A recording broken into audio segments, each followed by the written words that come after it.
Bem, boa tarde a todos, bem-vindos a esta sessão específica das 10ª Conferências de Valor APA, dedicadas esta sessão ao segundo Fórum Ibérico de Contratação em Saúde. Esta é uma parceria entre a CEDISA e a IPSAN e, naturalmente, a APA, e eu desde já agradeço ao meu colega e amigo José Soto, da CEDISA, por estar connosco e também de iniciar e dar umas breves palavras a todo o auditório, que sabemos que esta sessão está a ser acompanhada nos dois países. José. Muchas gracias, Alexandre. Es un honor para nosotros estar con los amigos de la Asociación Portuguesa, de los cuales, de vosotros, aprendemos siempre, siempre, porque sois atrevidos en la gestión, sois analíticos, sois también racionales, aunque parezca lo contrario de atrevidos, y nos enseñáis. Sois muchas veces ejemplo. Probablemente hoy tengamos otra muestra más de que nuestros amigos portugueses sois otra vez ejemplo. Ejemplos de contratación pública basada en valor.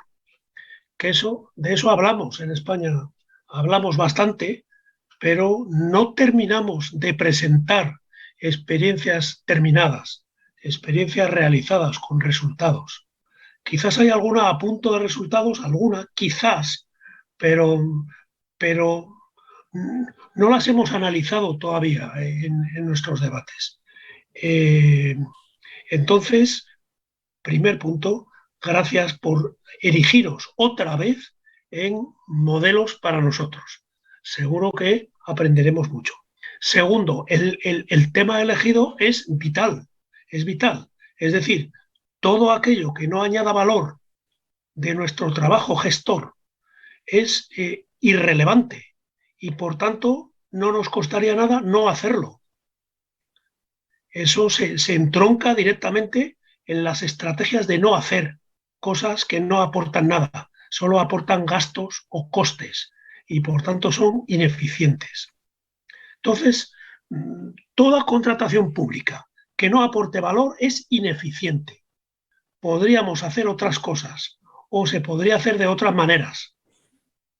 Claro, también supongo yo que también flotará por el ambiente las características de la contratación pública sometida a la transparencia pública y al control de los interventores, de los inspectores y, por tanto, al riesgo que los directivos corremos de que, respaldando el trabajo de nuestros profesionales, de nuestros técnicos, incurramos en alguna irregularidad o en alguna ilegalidad en algunos casos.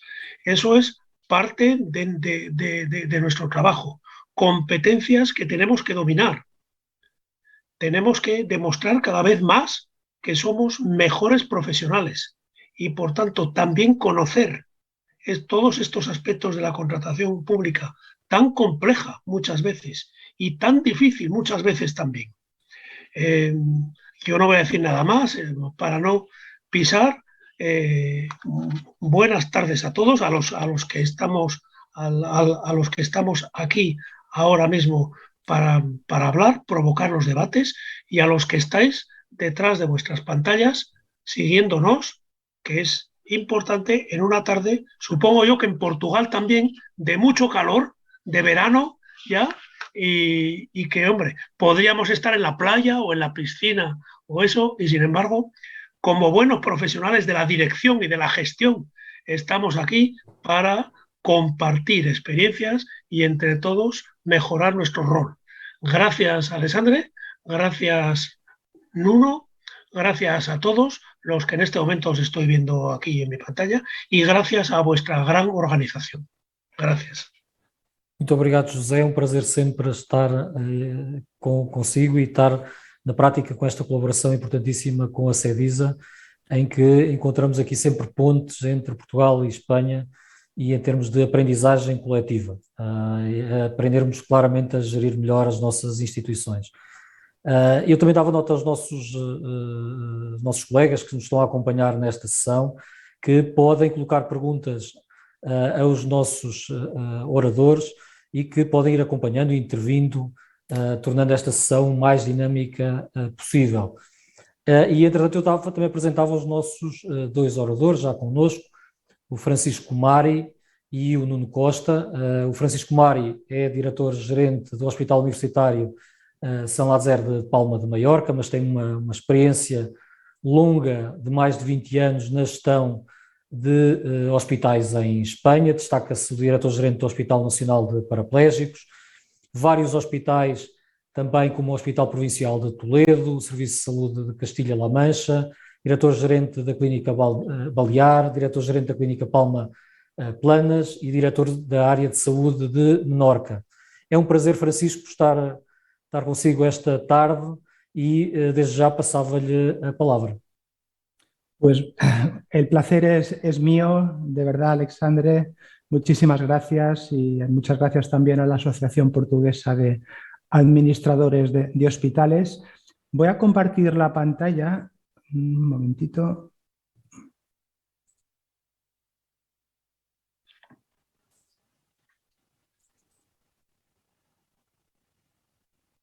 ¿Se ve? Sí, sí. ¿Estás viendo la pantalla, no? Sí, sí. Muy bien, pues como decía Pepe Soto hace un momento, tenemos los instrumentos para hacer compra pública. ¿Sí? Y solo para colocar en tela grande. Sí. Perfecto. Perfecto. Gracias. Vale. Como decía Pepe, pues tenemos... No sale. ¿No sale grande? No. A ver, un segundito.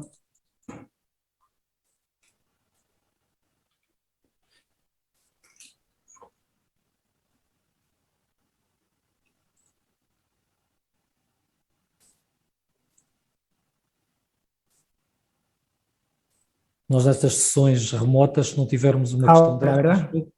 Perfecto. Ahora. Gracias. Sí. Muy bien, pues perdonad, como decía, pues tenemos los instrumentos para poder hacer compra pública innovadora, pero no es fácil, no es sencillo. Como decía Pepe, tenemos interventores, es un modelo tremendamente garantista, muy administrativo y ahora veréis, pues alguna experiencia hemos podido hacer, pero se alargan muchísimo en el tiempo. Vale. Mi ponencia va a ser breve, pero quería comentar un poco en cómo hemos hecho o qué claves nos permiten hacer compra pública basada en valor, compra pública innovadora en España, y dos experiencias, una que está a punto de empezar, que es el Comité de Tumores, y otra que está en trámite de radiaciones ionizantes que ha colaborado mi hospital y que son lideradas por el Servicio de Salud Regional en Baleares. Como decía Pepe, y tiene que ser así, la contratación pública basada en valor pues es la llave del sistema y hay que incorporar soluciones tecnológicas innovadoras que permitan hacer no solo más sostenibles sistemas, sino que además fomente la transformación que necesita ahora mismo el sistema.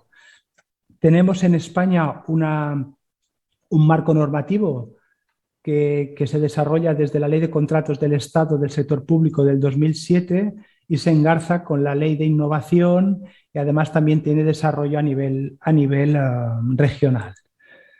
La compra pública innovadora lo que permite es la contratación de un producto o un servicio que tiene unas especificidades técnicas funcionales muy particulares que no existen en el mercado y que además necesita un desarrollo de I+D. Las fases de la compra pública innovadora se dividen en tres grandes bloques.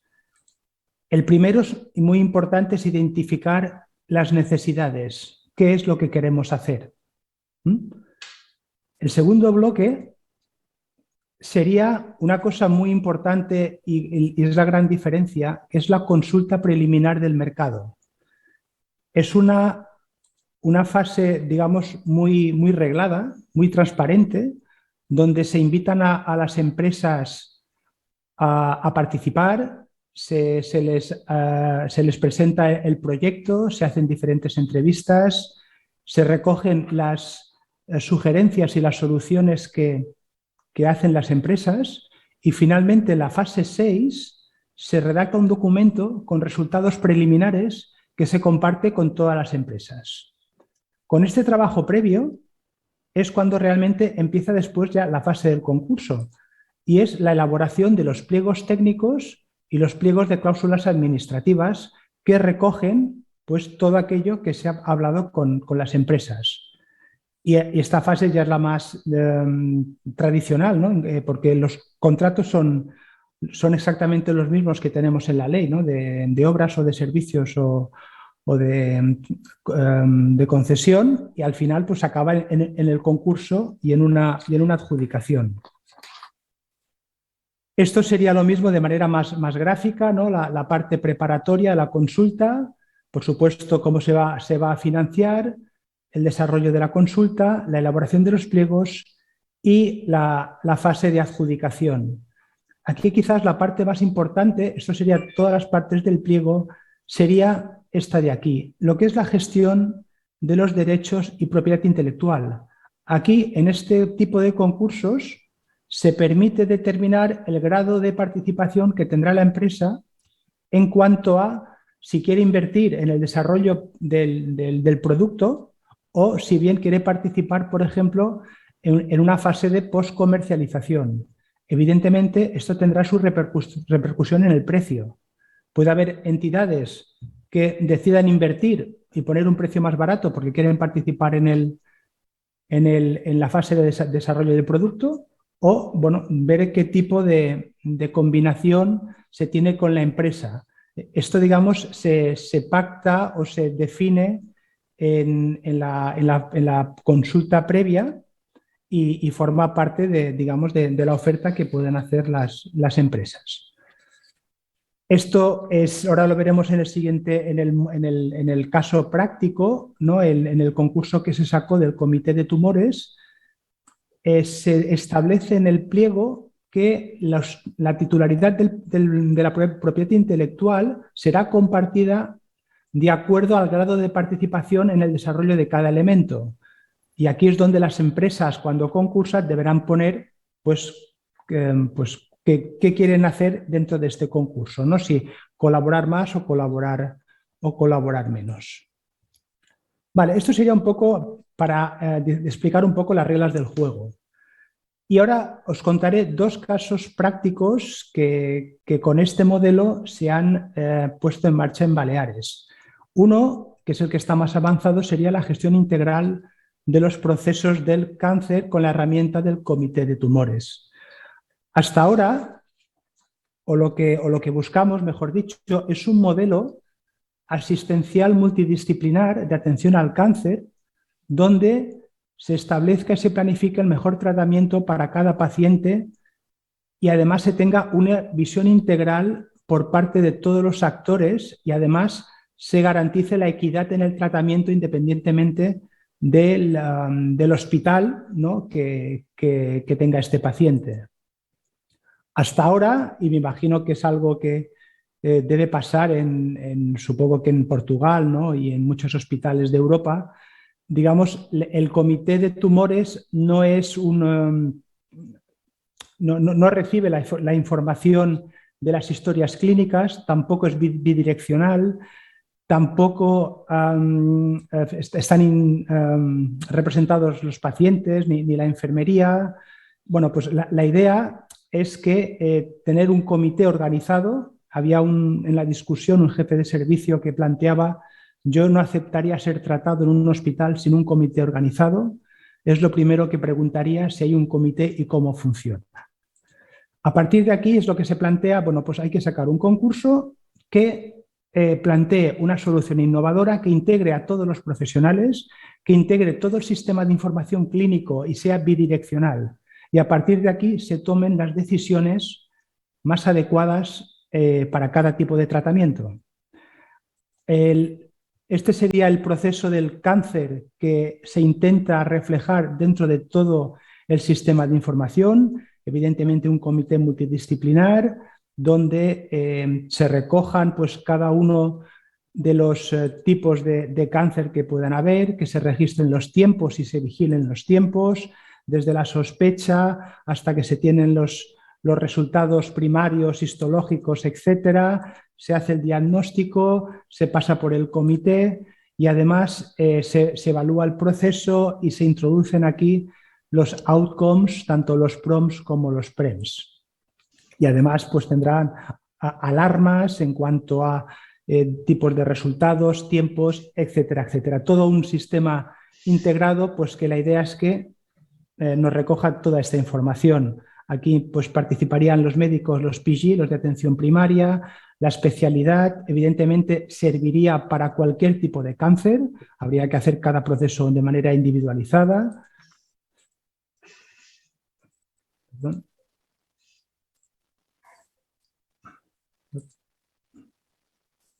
Vale. Por tanto, el objetivo de este proyecto es mantener el proceso de manera integral, una visión de todo el proceso y accesible desde cualquiera de los sistemas de información de los diferentes hospitales, facilitar y asegurar el funcionamiento del propio comité y monitorizar los hitos y resultados. Este proyecto incorpora, estos son las diferentes actas de las reuniones previas con las empresas, donde para destacar algunas, para que veáis la aportación de valor, pues se requiere que haya un acceso directo a la información clínica, así como imágenes por cada miembro del comité, que esté integrado con la historia clínica, que se vean las alertas, evidentemente que exista unas agendas y unas actas que permitan pasar las decisiones del comité a las historias clínicas y también que exista un cuadro de mandos con indicadores asistenciales. También pues, debe reflejar cómo están las pruebas diagnósticas que se han pedido, no solo el resultado, sino si están hechas, cómo están agendadas, lo que va a esperar el paciente. Y bueno, el tema es que además, por cierto, vamos a recoger aspectos psicosociales del paciente, ¿no? Incluso datos del domicilio si fuese necesario del paciente, ¿no? Por tanto, pues lo que queremos es tener un sistema integrado y así pues se explicó a las empresas, ¿no? ¿Cuál es la situación real de este concurso? Pues que se adjudicó en verano del año pasado por importe de 893.000 euros y tiene un desarrollo de duración del contrato de 18 meses. Por tanto, debería estar acabado a finales del 22, principios del año 23. Está adjudicada a la empresa, no lo pone aquí, pero se llama Bahía Software y os puedo contar que ahora mismo está en pleno fase de desarrollo e implantación con los técnicos y que se está desarrollando pues adecuadamente. Y no sé si tengo tiempo, pero os cuento un segundo proyecto que tenemos en marcha, que se llama Proyecto OptiRad y que va sobre la justificación y registro de las dosis y radiaciones ionizantes de origen médico, básicamente las que son de los equipos radiológicos. ¿Cuál es la idea? Todos los pacientes en pruebas radiológicas recibimos una serie de dosis, depende del equipo, evidentemente, si es un escáner, si es un TAC, si es una radiología simple, etcétera. Pero hasta ahora, aunque hay una ley que dice que hay que recoger las dosis en cada determinación, y así lo tenemos hecho, cada determinación pues tenemos un registro del paciente de la dosis, pero es independiente y está junto a la imagen. No hay una trazabilidad, no podemos estudiar el historial del paciente, no podemos sumar estas dosis salvo que lo hagamos a mano. Por tanto, lo que se pretende es, además de que hay que hacer las dosis o registrar las dosis, estudiar en qué momento del proceso del paciente se recoge o se tiene que hacer esta prueba. No es lo mismo pues, el nivel de riesgo si es un niño, un adulto, una mujer embarazada, un señor anciano. Por tanto, lo que queremos hacer es que el registro de la dosis tenga relevancia en cuanto al contexto clínico, en qué momento se va a hacer y al grupo de riesgo que pueda pertenecer este paciente. Aquí en un gráfico pues sería que el paciente, por supuesto, en el centro del sistema, y cada prueba radiológica iría aportando una serie de información a la propia historia clínica, y el propio sistema aportaría información al clínico de la prueba más adecuada en cada momento en función del proceso que tenga el paciente. Por ejemplo, evidentemente, si es una mujer embarazada, pues ya saldría una alarma. Esto es bastante simple, ¿no? El ejemplo, ¿no? Una alarma diciendo que esta mujer está embarazada, pues no le hagas una radiología o un TAC de tórax si no es puramente imprescindible. Entonces tendríamos toda la historia clínica del paciente en cuanto a dosis integrado en su historia clínica, de tal manera que el clínico podría decidir en cada momento cuál es la prueba más adecuada en función del riesgo como paciente o del riesgo del proceso clínico que esté en ese momento, ¿no? Este proyecto está en fase de, bueno, se ha acabado lo que es la consulta previa de mercado y estamos redactando el pliego de prescripciones técnicas y administrativas la idea es lanzarlo a concurso este verano y esté adjudicado antes de final de año. ¿Vale? Entonces, estos son dos proyectos que están aquí, que entendemos que aportan valor, que le dan sentido a los sistemas de información y que serán importantes para los clínicos, y que además pues estaremos encantados con las empresas de poder exportar, ¿no? Y acabo con una frase de Marie Curie: no hay cosas que temer, solo hay cosas que comprender. Gracias. Muito obrigado, Francisco. Foi realmente uma excelente apresentação, interessantíssima, de dois projetos que eu creio que vão certamente suscitar perguntas dos nossos participantes, mas eu desde já passava para o Dr. Nuno Costa. O Dr. Nuno Costa é o diretor da Central de Compras da SPMS. Eu agradeço-lhe imenso ele estar connosco hoje. Ele está, aliás, a participar numa sessão da OCDE sobre este tema na Áustria, e faz-nos o favor, devo dizer isso, faz-nos o favor de estar connosco hoje remotamente a partir de Viena para estar aqui connosco a discutir este tema tão importante em que a SPMS, no caso do Ministério da Saúde português, tem tido um papel fundamental. Dr. Nuno. Muito bem, muito obrigado.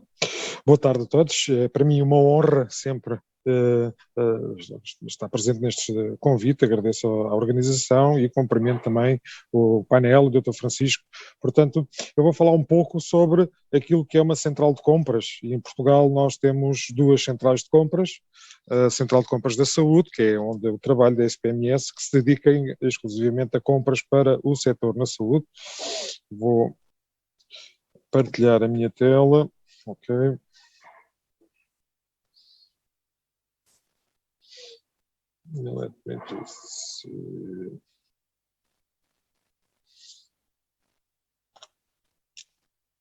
Penso que sim, que está em modo tela grande, sim.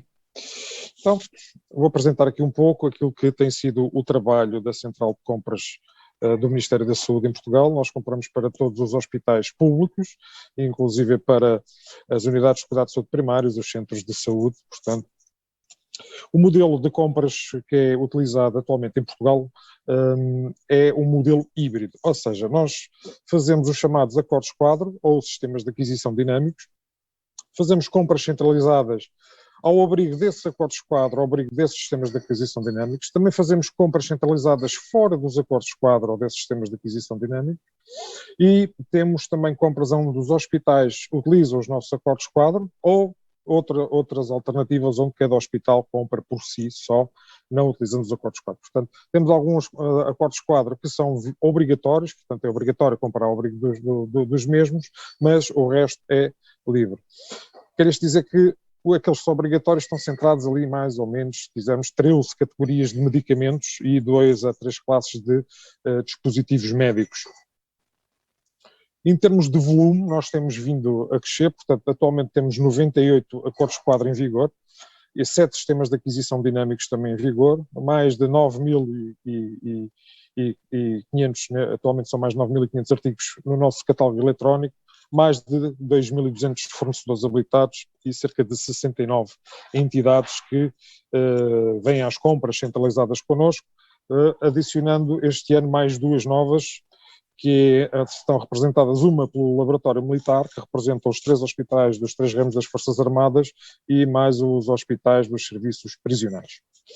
Portanto, o volume de compras centralizadas a nível de euros tem vindo a aumentar, ainda não fechou o ano 2022 e já estamos perto, ao dia de hoje, perto dos 1.000 milhões de euros de volume adjudicado. Portanto, as principais categorias onde nós nos concentramos, estes são, se quiser, os principais medicamentos onde Portugal gasta mais dinheiro e vem aqui alguns onde tem já um valor bastante significativo, aqui no caso dos antirretrovirais, 165 milhões de euros, portanto. Aqui é mais ou menos uma tabela para ter uma ideia de mais ou menos quanto dinheiro, o volume financeiro que é adjudicado por categoria, se quisermos, de medicamentos. Também temos aqui alguns dispositivos médicos, como desfibrilhadores, cardioversores, stents coronários. E também gostaria de salientar que o Plano Nacional de Vacinação de Portugal é todo comprado, todas as vacinas são compradas centralmente em Portugal por nós para todo o país.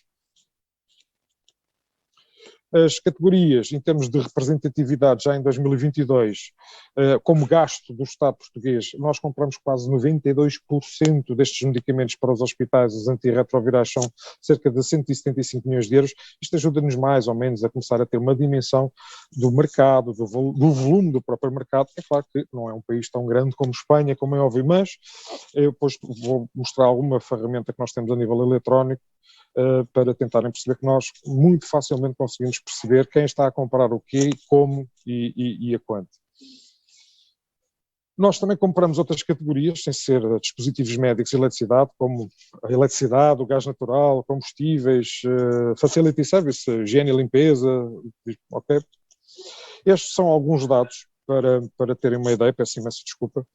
Ora, de cima para baixo, o último ano é 2022, 2021, 20, 19 e 18, conseguem perceber que existe uma diminuição, esta coluna da esquerda, de número de processos. Cada vez fazemos menos processos, mas maiores, ok? Mas isto não quer dizer que estejam muito concentrados. Isto também, se me permitem, vou tentar responder já uma pergunta que está no chat, que foi colocada nas dúvidas, que é, ao abrigo de um acordo quadro só existe um fornecedor, ok? A resposta é do lado português, não. Nós fazemos os procedimentos com lotes e não deixamos o mesmo fornecedor ganhar mais do que um lote, por exemplo. Porquê? Porque isto é um problema muitas vezes de acessibilidade, conseguem perceber ao medicamento. Se eu andar a adjudicar sempre a mesma coisa ao mesmo fornecedor durante algum tempo, ao fim de 3 anos eu já não tenho mais mercado, só existe aquele fornecedor, correto?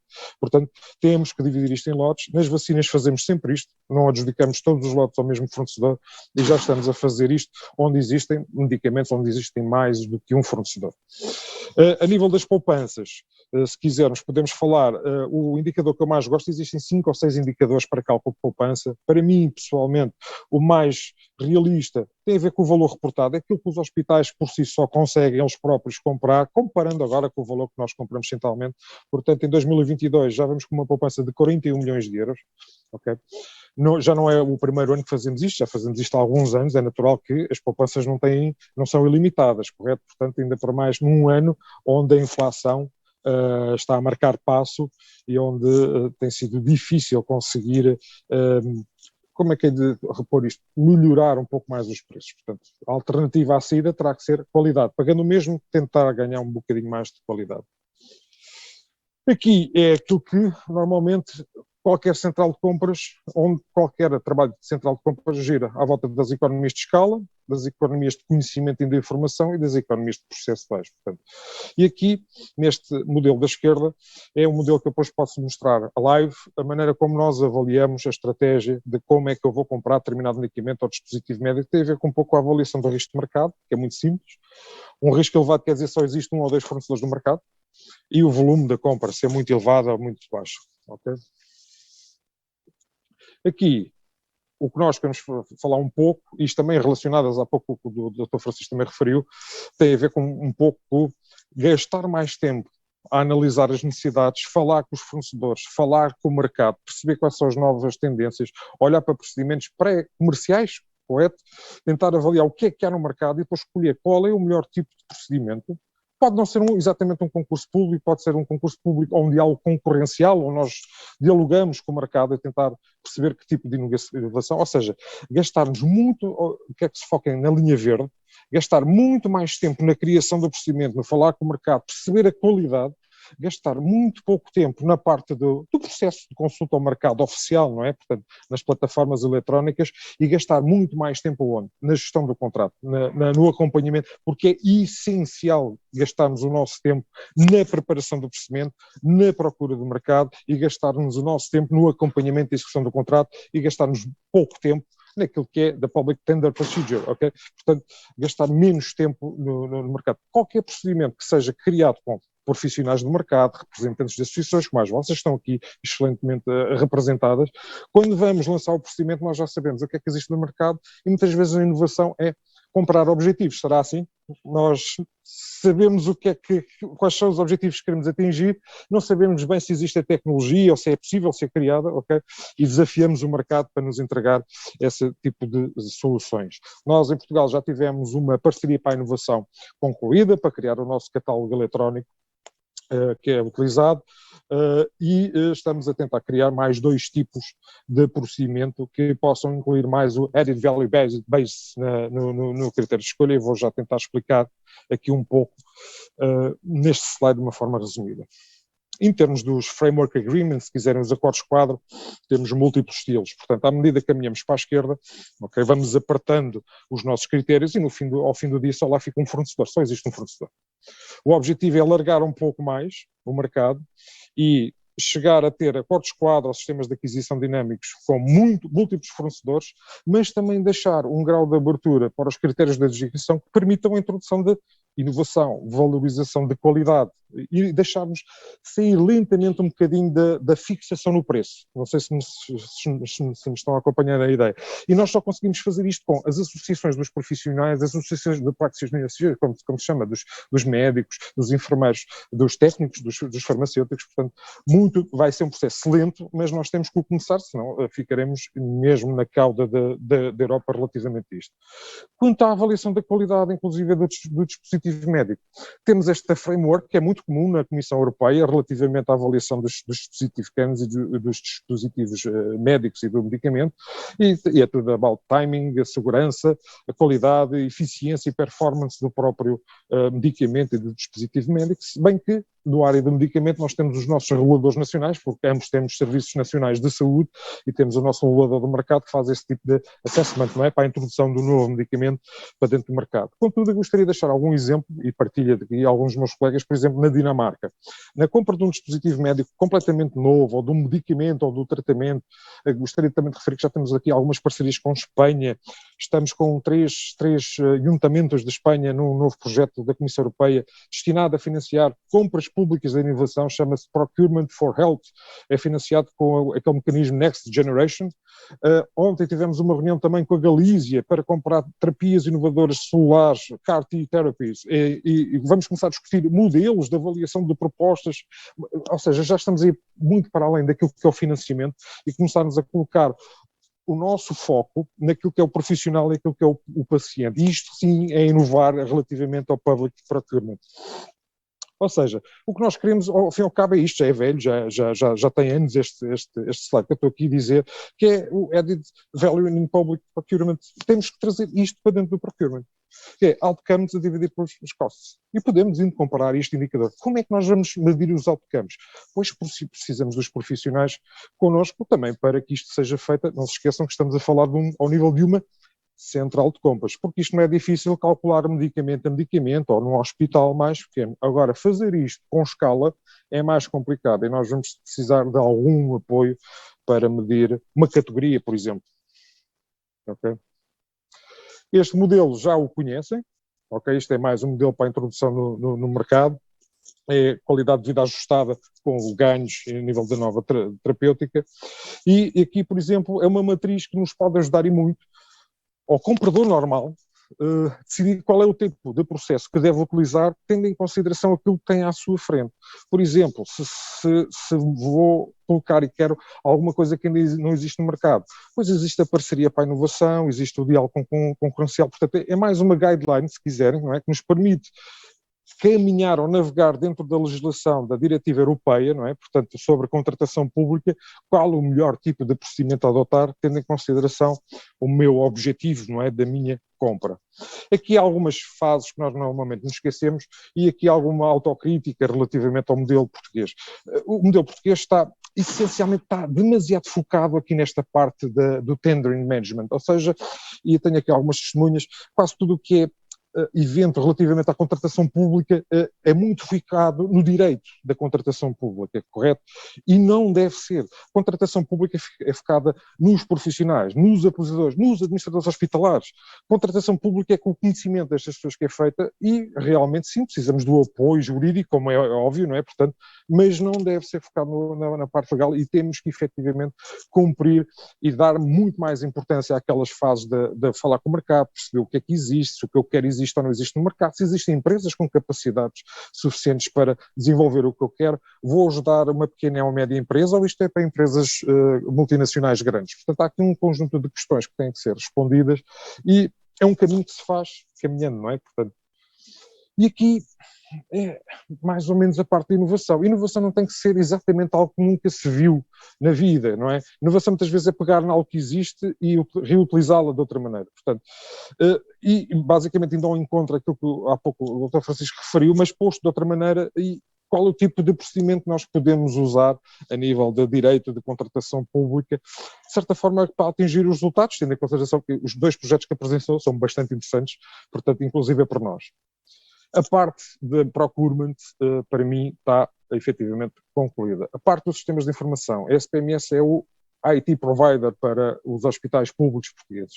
Portanto, temos N projetos, nós não controlamos, mas temos a base de dados quase praticamente de saúde de todos os 11 milhões de portugueses que vivem em Portugal. Existem N projetos na área oncológica, relativamente à parte da saúde, N sistemas de vigilância que vão ser agora escalados, alguns são excelentes já, criados nas administrações regionais, vão ser escalados a nível nacional, que vão permitir, de certa forma, aquilo que o cientista gosta mais, que é data, e data tratada corretamente, com uma boa semântica, porque antes de analisarmos dados temos que ter o catálogo semântico do ponto de vista da saúde harmonizado e tratado. Depois temos outros projetos, temos 300 milhões de euros para investir em saúde, com o plano da resiliência e recuperação que a Comissão Europeia afetou, neste caso a saúde, para novos sistemas de informação ou, inclusive, melhorar os que já existem. Teremos mais desafios no futuro, e há pouco o Dr. Francisco referiu relativamente aos dados do doente. A Comissão Europeia, a semana passada, aliás, não foi a semana passada, foi esta semana, aprovou a partilha dos dados da saúde de todos os cidadãos. Há um novo desafio, que é os dados dos doentes são dos doentes, não são das organizações. Já está a ser estudado um conjunto de opções tecnológicas de como é que nós podemos fazer isto, ou seja, imaginem eu, Nuno Costa, através de um modelo, diga-se por exemplo blockchain, chega a qualquer médico, seja ele do público ou do privado, e eu dou autorização no meu telemóvel e partilho a minha informação de saúde com o meu médico, com quem eu quiser, através de um token a nível de informação. Mas eu também posso ser livre de querer partilhar a minha informação com a indústria farmacêutica, correto?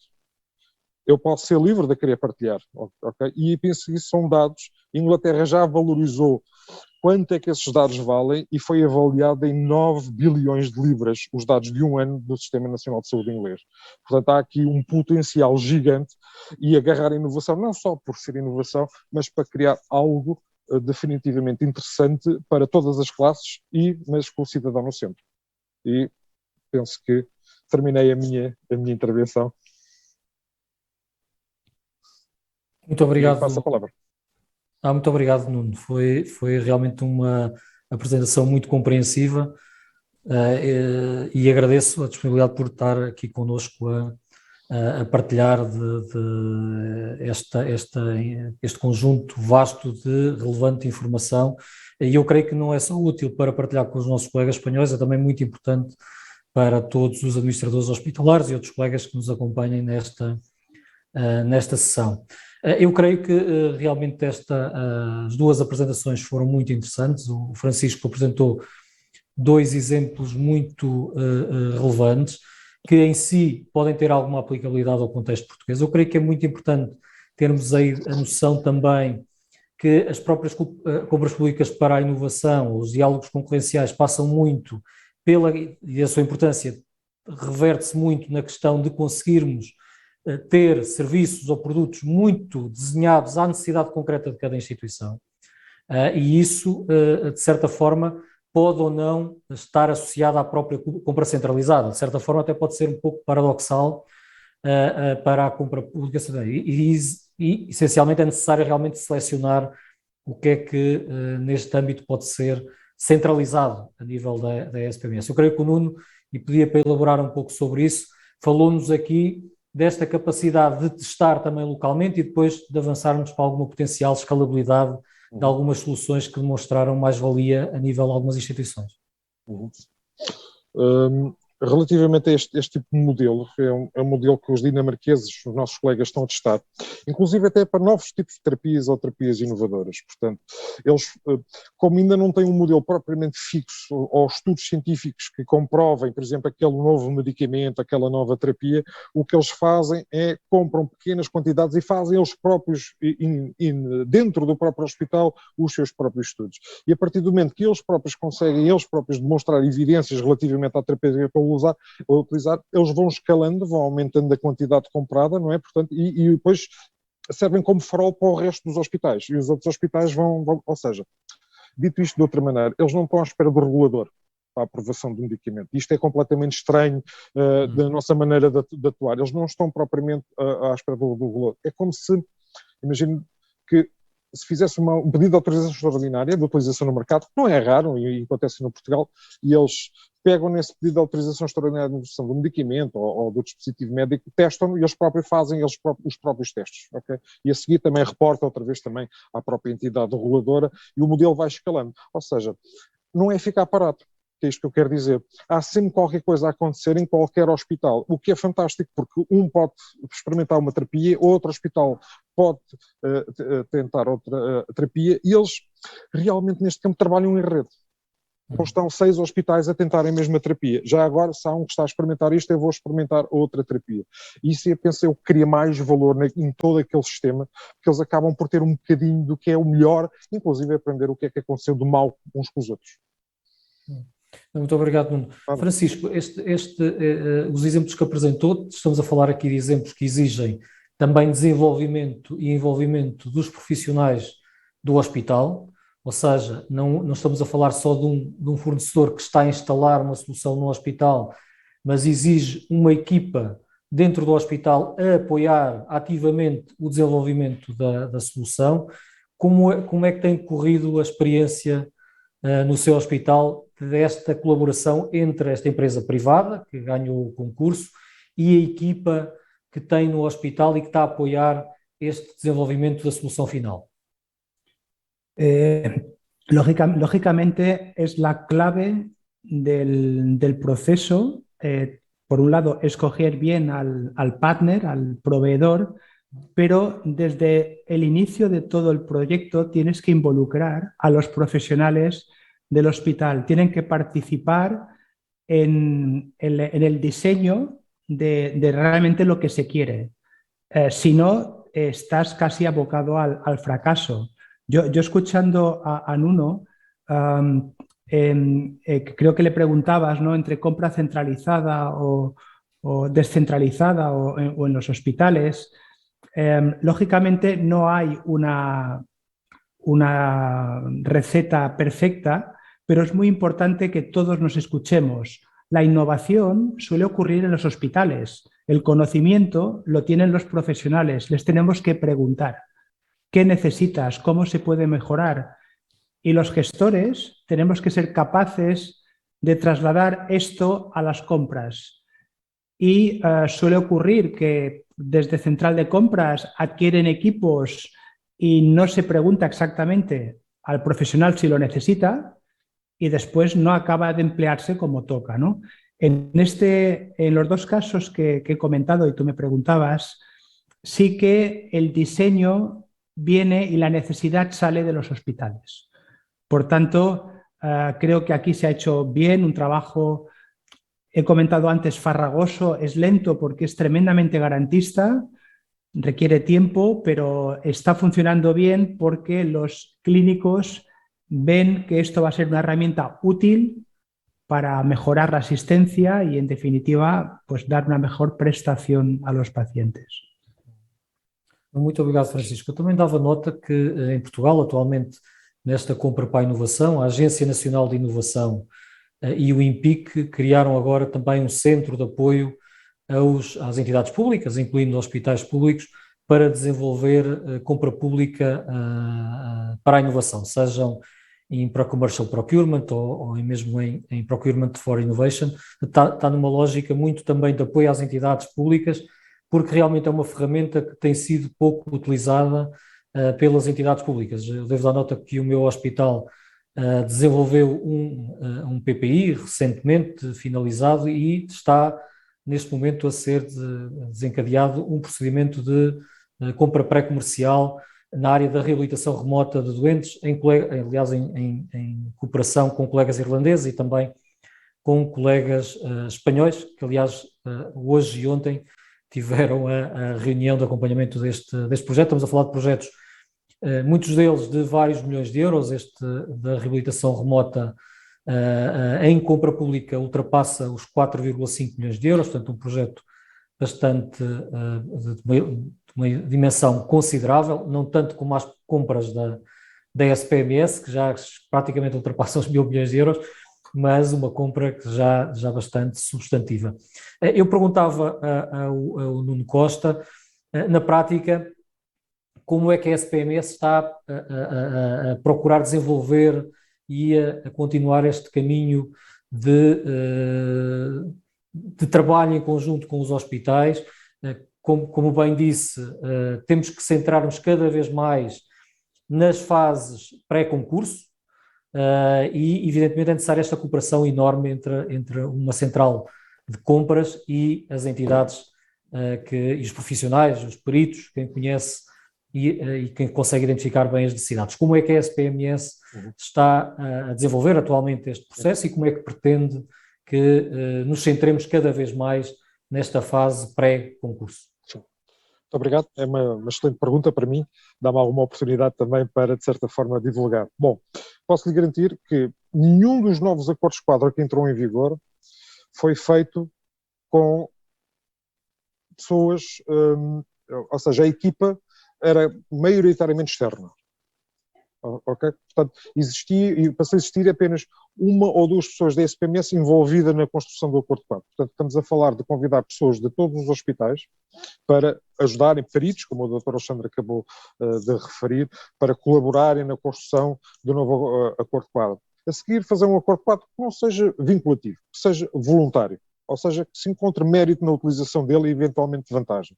Posso dar um exemplo, estamos a fazer um novo acordo quadro de prótese de anca, que está a ser feita por profissionais que já compram próteses de anca há décadas e sabem como comprar a prótese de anca, e com médicos e com ortopedistas, portanto, e a maneira como os lotes foram arranjados do próprio acordo quadro foram os médicos e os próprios colegas dos hospitais que conduziram o procedimento. A SPMS aqui serviu de carrier, ok? Relativamente à ideia. Eu penso que para construir um acordo quadro não há outra maneira, não há outro caminho, tem que ser assim. Quanto ao lançamento do próprio concurso em si, o call-off, certo? O chamado a agregação centralizada. Este ano, as tais chamadas portarias de exceções de encargos, eu não queria trazer este tema para aqui, porque é alheio, não é? Este tema. O que nós queremos fazer é ultrapassar isso o mais rapidamente possível para os hospitais e depois trazer os administradores hospitalares para serem juristas também do procedimento, antes sequer de o meter no mercado, não é? Quer dizer, antes, à boca do procedimento, olhar novamente para as peças, reformular as peças, olhar para os tamanhos dos lotes, faz sentido ou se não faz sentido, ou seja, começar a ter pessoas nos hospitais, porque eu estou a comprar para as pessoas dos hospitais. É isso que nós queremos começar a fazer já este 2022-2023. Ou seja, o sistema é dos hospitais, não é da SPMS, e nós temos que devolver a palavra a quem usa. Muito obrigado. Muito obrigado, Nuno. Em relação, Francisco, para já agradecer o esforço para compreender o meu português, que tem sido notável a compreensão para um colega espanhol perceber o que em português diz é notável, e o Francisco não tem sido obrigado a falar portanhol, não é? Como nós costumamos dizer. Mas obrigado. E a minha pergunta é muito como é que vê o futuro da compra pública para a inovação no seu hospital e da importância que tem para o sistema de saúde. Perdona, te he perdido al final. La pregunta era, ¿cómo veo? Como é que vê a importância da compra pública para a inovação para o seu hospital e depois como um instrumento para todo o desenvolvimento de todo o sistema de saúde? Creo que bueno, lo veo importantísimo y creo que lo ponía en la slide número 2. Estamos en un momento de transformación del sistema y creo que sería una herramienta muy importante que nos ayudaría a esa transformación y a esas prácticas de valor. No hay que comprar, no hay que, como hemos hecho hasta ahora, dispositivos pensados para un estamento médico. Hay que pensar en un proceso clínico. Es una manera de pensar un poco distinta, pero cuando lo pones sobre el papel parece tremendamente lógico. Y todos los equipamientos son para los pacientes y tiene que ser un proceso multidisciplinar, ¿vale? Por tanto, ¿cómo se puede hacer eso? Aportando valor y hablando con los proveedores. Creo que los dos modelos que he explicado antes nos pueden servir dentro del hospital para cambiar la organización. Nosotros, como la mayoría de hospitales, el paciente va dando saltos entre los diferentes servicios. No hay continuidad asistencial. Esto nos puede ayudar como herramienta a provocar que se organicen por procesos, no por servicios. Por tanto, creo que es una herramienta que los gestores tenemos que ser lo suficientemente atrevidos y provocadores para forzar a que esto ocurra, y hay que ganarse a los profesionales. No es fácil. Esto significa cambiar, significa dejar de hacer lo que he hecho siempre. Pero una frase que empleamos mucho en España es que queremos una sanidad del siglo XXI con una estructura del siglo XX. Pues vamos a pensar, vamos a comprar para el siglo XXI. Por tanto, me parece que es fundamental, pero la pelota está en nuestro tejado. Tenemos que ser capaces de hacerlo, de provocar e de comprar desta maneira. Muito obrigado, Francisco. É uma excelente mensagem. Eu pedi ao Nuno Costa, já sei que está a ser, porventura, assediado na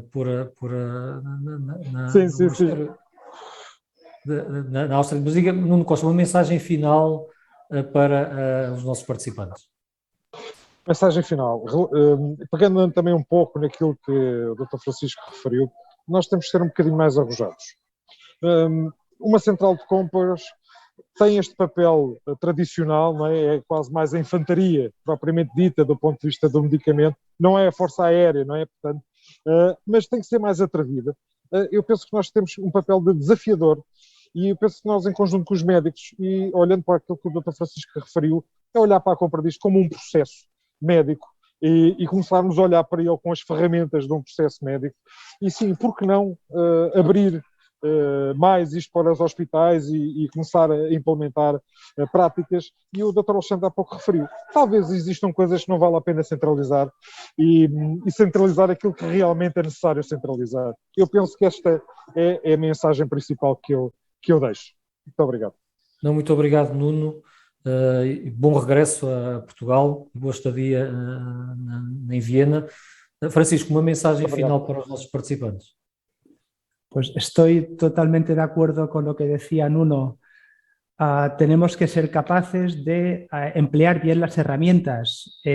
También Nuno comentaba, tenemos fondos europeos, Next Generation, hay dinero que además nos invitan a hacer propuestas novedosas, innovadoras para acceder a este dinero. Preguntemos a los profesionales qué necesitan, qué quieren hacer. Forcemos, porque es que si no, no seremos capaces de cambiar. Y necesitamos cambiar. La verdad es que la sensación que uno tiene es que va a colapsar la sanidad si no hacemos un cambio. y aportamos ese valor que es lo que el título, ¿no?, de esta ponencia, ¿no? Por tanto, el mensaje es: seamos atrevidos y empleemos bien las herramientas y preguntemos a los profesionales. Muito obrigado, Francisco. Esta sessão tem sido realmente algo de muito agradável e, na prática, também demonstra aqui bem a parceria entre as opiniões de Espanha e de Portugal nesta matéria. Eu creio, para finalizar, que muitas vezes temos a ideia que a compra pública é um instrumento tortuoso e que muitas vezes na prática também promove quase o status quo das organizações. Mas a verdade é que a compra pública também pode ser um agente de inovação. E particularmente para transformar o sistema de saúde, e eu creio que é isso que estivemos aqui a falar durante esta hora, que é da capacidade deste instrumento, que é a compra pública, servir para transformar as nossas organizações, com esta consciência que cada vez mais devemos estar centrados nos doentes e no valor criado para os doentes. Nuno, Francisco, muito obrigado, foi um prazer estar a moderar esta sessão, e aos nossos participantes, amanhã, esta é a última sessão do dia, amanhã começamos às 9 horas e contamos convosco. Amanhã também em formato híbrido da parte da manhã, mas depois também em continuação em formato presencial e online. Muito obrigado. Até amanhã. Obrigado. Obrigado, muchas gracias.